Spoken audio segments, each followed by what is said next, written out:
اللہ کے نام سے شروع جو بڑا مہربان نہایت رحم کرنے والا ہے۔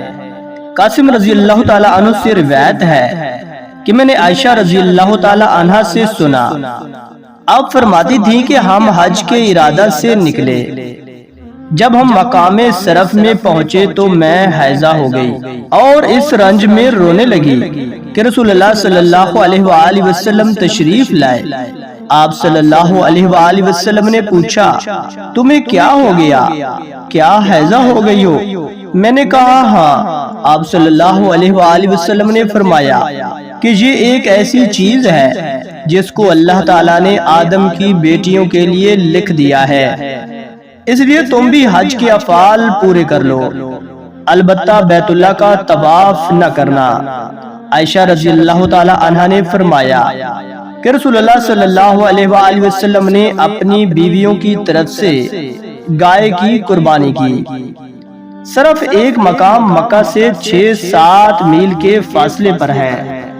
عائشہ رضی اللہ تعالیٰ عنہ سے روایت ہے کہ آپ صلی اللہ علیہ وآلہ وسلم نے فرمایا، میں رسول اللہ صلی اللہ علیہ وآلہ وسلم کے سر مبارک کو حائضہ ہونے کی حالت میں بھی کنگھا کیا کرتی تھی۔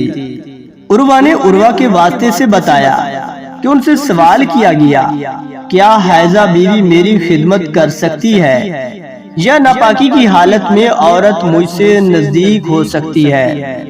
عروہ نے فرمایا، میرے نزدیک تو اس میں کوئی حرج نہیں ہے، اس طرح کی عورتیں میری بھی خدمت کرتی ہیں اور اس میں کسی کے لیے بھی کوئی حرج نہیں، اس لیے کہ مجھے عائشہ رضی اللہ تعالی عنہ نے خبر دی کہ وہ رسول اللہ صلی اللہ علیہ وآلہ وسلم کو حائضہ ہونے کی حالت میں کنگھا کیا کرتی تھیں، اور رسول اللہ صلی اللہ علیہ وآلہ وسلم اس وقت مسجد میں معتکف ہوتے، آپ اپنا سر مبارک قریب کر دیتے اور عائشہ رضی اللہ تعالی عنہ اپنے حجرہ ہی سے کنگھا کر دیتی، حالانکہ وہ حائضہ ہوتی۔